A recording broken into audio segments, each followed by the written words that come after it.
آپ دیکھیے یہ حضرت اللہ کا ایک جملہ ہے، چلے مادے میں کبھی ملاپ نہیں ہو سکتا تب جا۔ اب اس کو بڑے بڑے فلسفیانہ آئیڈے سے آپ غور کرتے گئے، لکھتے گئے تو کئی صفحے مضمون بنتا ہے میں تب جا۔ بارش یعنی انبیاء کو بھیجا، اللہ کی محبت کو چھوڑ کر ملک و وطن کی محبت اور نسل کی محبت دل میں بیٹھ جاتی ہے تو نتیجے میں فساد پیدا ہوتا ہے۔ اللہ تعالیٰ رب العالمین ہے، نہیں تو اس سے پہلے کوئی نہیں جانتے تھے کہ اللہ رب العالمین ہے۔ جیسا کہ حضور صلی اللہ علیہ وسلم نے 1300 سال پہلے حضرت بلال کو بھی قریش کے برابر کیا اور سلمان فارسی کو ابو جہل سے بھی بڑھا دیا، جس کا نسب بہت اونچا تھا۔ ایک مرتبہ کسی ملک کے چند سفیر آئے اور پوچھا کہ خلیفۃ المومنین حضرت عمر کہاں ہیں؟ تو لوگوں نے کہا اونٹ چلا رہے ہیں۔ ان کو لے کر جنگل میں پہنچے تو انہوں نے دیکھا کہ حضرت عمر کے آستین چڑھے ہوئے ہیں۔ آپ نے فرمایا بیت المال کے کچھ اونٹ کھو گئے ہیں، ذرا ڈھونڈنے میں میرا ہاتھ بٹاؤ۔ دور سے سفیر آیا تو اونٹ ڈھونڈنے لگا۔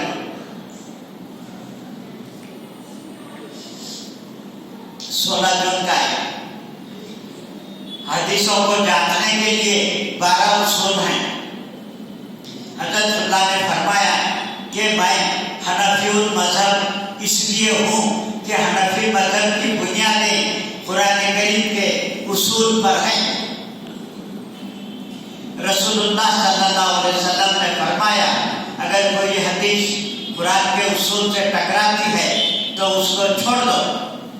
جیسا کہ حدیث کہتی ہے کہ حضرت ابراہیم نے 3 مرتبہ جھوٹ بولا، حالانکہ قرآن کریم میں ہے کانا ابراہیم صدیقا نبیہ، یعنی ابراہیم سچے نبی تھے۔ مسلمانوں سے جھگڑا کرنا فرقہ بنانا ہے، اس لیے ہم مسلمانوں سے جھگڑتے نہیں اور ہر ایک مسلمان کے پیچھے نماز پڑھتے ہیں۔ حضرت اللہ نے فرمایا جب کبھی تم اہل قرآن سے بحث کرو تو اس کے سامنے وراثت کے مسئلے پر بحث کرو، کیونکہ وراثت کی آیتیں بغیر حدیث کی مدد کے حل کرنا مشکل ہے۔ یہ اہل قرآن جو ہے حدیثوں کو نہیں مانتے، تو حضرت اللہ ایک نکتہ بتائے ہیں، ان کے سامنے سنے وراثت کے بارے میں پوچھے تو وہ لوگ لاجواب ہو جائے۔ وَالْأَرْضَ بَعْدَ ذَلِكَ یعنی زمین و آسمان کے بعد، وَالْأَرْضَ بَعْدَ ذَلِكَ یعنی زمین آسمان کے بعد بنی۔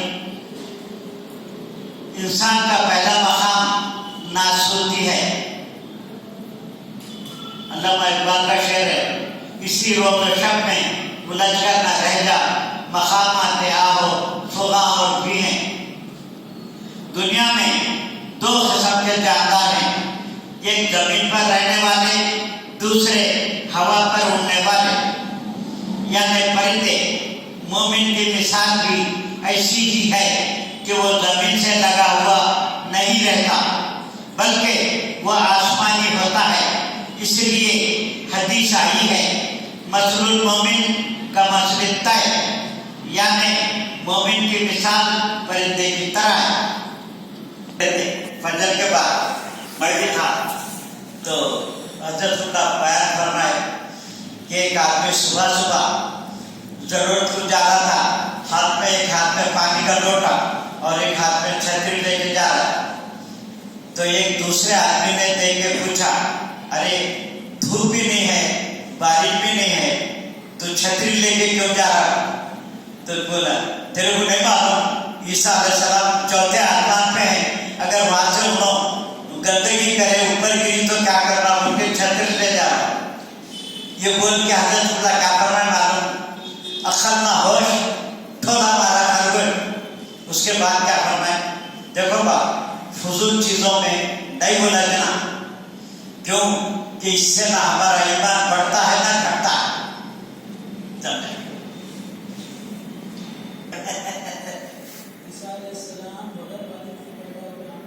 ہاں وہ بھی ہے، آپ بولو نا، بس نہیں بس کے ختم ہو رہا، بولو۔ ایک وقت کیا ہوا معلوم، رچرڈ عیسائیوں کو بہت بڑا سپاہ سالار تھا اور انہیں اپنے واسطے خاص تلوار جنہیں انتہائی چوڑی اور لمبی بنا کے صلاح الدین ایوبی کے مقابلے پہ آیا اور تقریباً اس کے ساتھ 3 لاکھ فوج تھی۔ تو صلاح الدین ایوبی کیا کرا، اپنے 2 آدمیوں کو جاسوسی کے لیے اس کے لشکر میں بھیجا تو 2 آدمی گئے، 2 دن تک اس کے لشکر میں رہے کے آگے رپورٹ دیے صلاح الدین ایوبی کیا دیے، ان کے جو بڑے بڑے سردار ہیں اور دولت مند لوگ ہیں، عیاشی میں پڑے ہوئے ہیں، اور جو مذہبی لوگ ہیں جنہیں وہ عیسیٰ علیہ السلام کی باپ کے پیدا ہوئے بغیر باپ کے تھے، ان کو روح تھی یا نہیں تھی، ایسے فضول باتوں میں الجھے ہوئے۔ تو صلاح الدین ایوبی کیا کرا، جو لوگ فضول بحث میں مبتلا ہوتے جنہیں ان کو ہرانا کوئی مشکل کام نہیں ہے،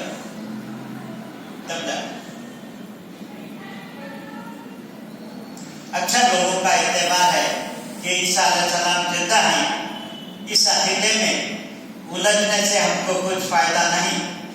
اگر عیسیٰ پیدا ہوں تو ہمیں دعوت نہیں ملتی، اگر مر گئے ہیں تو چہلم نہیں ملتا۔ انسان جب جوان ہوتا ہے تو اس کے اندر قوت بہیمیہ کا پیدا ہونا ضروری ہے۔ اللسان سر اللسان سر الانسان، یعنی انسان کا بھید زبان ہے۔ جب آدمی زبان کھولتا ہے تو معلوم ہوتا وہ ڈاکٹر ہے، انجینئر ہے، پڑھا لکھا ہے، جاہل ہے، نہ خالی زبان میں رہتا ہو۔ انسان کا مقصد یہ ہونا چاہیے کہ ہم کائنات کی ہر چیز کو استعمال کر کے اللہ تک پہنچیں گے۔ سب سے پہلا سائنسدان راجر بیکر ہے۔ یہ سلسلے میں بیان کرتے کرتے یہ واقعاتی ملک حضرت امام محی الدین ابن عربی نے یہ مکاشفہ دیکھا کہ دنیا کے پیچھے ایک اور دنیا ہے، تو ان کے خلیفے چاروں طرف پھرتے رہتے تھے۔ تو ہسپانیہ کی ملکہ جو امام محی الدین ابن عربی پر بھی اتخاب تھا اس کا اور کولمبس کا بھی، اس لیے اس نے یہ پانی کا جہاز لے کر تحقیق شروع کی اور امریکہ کو دریافت کیا۔ اتنا جان بچا آپ کو سب کے درس قرآن کے بعد ہم کیا سنیں گے، اس سے مقام صحیح حاصل کرنا ہے۔ بہرحال ایسا محسوس ہوتا ہے کہ صاحب جو ابھی بھی بیٹھ کے جماعت میں درس قرآن دے رہے ہیں، کیونکہ سارا اس وقت صبر اور سکون کے ساتھ میں جو نوٹ حاصل کیے ہمارے درجی بھائی یوسف صاحب اور عمر صاحب، یہ لوگ جو بیٹھ کے جو حاصل کیے اس کو نوٹ کیے، اس کی وجہ سے آج پہلے ہم تک یہ پہنچ رہا ہے۔ تو اسی لیے کوئی بھی اللہ کے راہ میں چاہے وہ کسی صورت میں ہو، اپنا وقت جب لگاتے ہیں تو وہ بیکار نہیں جاتا۔ یہ سب آپ لوگوں کی محنتیں ہیں جو بیٹھ کے نوٹ کرے اس زمانے میں ابوالفدا صاحب کی، تو ایسا معلوم ہوتا ہے کہ مودی صاحب ابھی بھی درس قرآن دے رہے ہیں، اور حضرت اللہ کی جو باتوں کو جو ہے تمام مطالعہ کرنے کے بعد اسلام میں کیا ہے، ہندو دھرم میں کیا ہے، ویدانت کیا بولتا ہے، اور پھر جو ہے یہ کمیونزم کے کیا خیالات ہیں، سب ملنے کے بعد حضرت اللہ کی جو ہے کہ قول کو تشریح کرتے ہیں، تو ایسا واضح مضمون سامنے آتا ہے کہ ہمارے لیے نئی نئی جہتیں کھلتی ہیں۔ بہرحال یہ بڑی اچھی بات ہے، اور خاص طور سے لفظ ایک آیا تھا ابھی کہ مشیت، لفظ مشیت کا مطلب ہوتا ہے اللہ تعالیٰ کی مرضی۔ مشیت شاء یشاء کے معنی چاہنا، یغفر لمن یشاء ویہدی من کیا ہے وَيُعَذِّبُ مَن يَشَاءُ. اس کے اندر سورۃ بقرہ کی آخری آیت ہوگی لِلَّهِ مَا فِي السَّمَاوَاتِ وَمَا فِي الْأَرْضِ وَإِن تُبْدُوا مَا فِي أَنفُسِكُمْ أَوْ تُخْفُوهُ يُحَاسِبْكُم بِهِ اللَّهُ فَيَغْفِرُ لِمَن يَشَاءُ وَيُعَذِّبُ مَن يَشَاءُ. یشاء کے معنی چاہنا، اور اسی سے آتی ہے مشیت. تو اللہ تعالیٰ کی جو مشیت. تو ایک صاحب جو ہے گفتگو میں سعودی عربیہ میں نوجوان تھے، وہ بولنے لگے کہ اللہ تعالیٰ کی معیشت کے خلاف کچھ نہیں ہوتا. معیشت اللہ تعالیٰ کی مشیت وہ لوگ معیشت، تو اللہ کی معیشت معیشت جو ہوتی ہے وہ اکانومی کے بارے میں آتا ہے، معاشیات سے ہوتا ہے. تو مشیت اور معیشت کے اندر فرق ہے بہت بڑا. تو یہ درس قرآن میں بیٹھنے کے بعد میں بہت سارے چیزوں کی جو نا اصطلاحات لفظوں کی جو نا آپ کی اس کا اصل کیا ہے، مادہ کیا ہے، یہ سب چیزوں کو وضاحت کرتے ہوئے آگے بڑھتے ہیں. تو ایک علم کا خزانہ ہے جو ہمارے ہاتھ لگ گیا ہے، اس کو غنیمت سمجھنا ہے، اس کو حاصل کرنا. بارک اللہ لنا ولکم فی القرآن الحکیم ونفعنا بما فیہ من الآیات والحکیم انہ تعالی جواد قدیم برحمتک یا ارحم الراحمین. الحمدللہ. ایک صاحب جو ہے اپنی والدہ کے بارے میں کچھ لفظ استعمال کرنا چاہ رہے تھے، کبھی سنے نہیں، تو نحیف و ناتواں کا لفظ آتا ہے. نحیف کمزور، ناتواں بھی کمزور. تو اپنی والدہ کے بارے میں بول رہے ہیں کہ میری ماں تو بہت ہی نحیف و ناتواں ہے. بولے تو اور بیٹھے بیٹھے میری ماں تو فاحشہ ہے.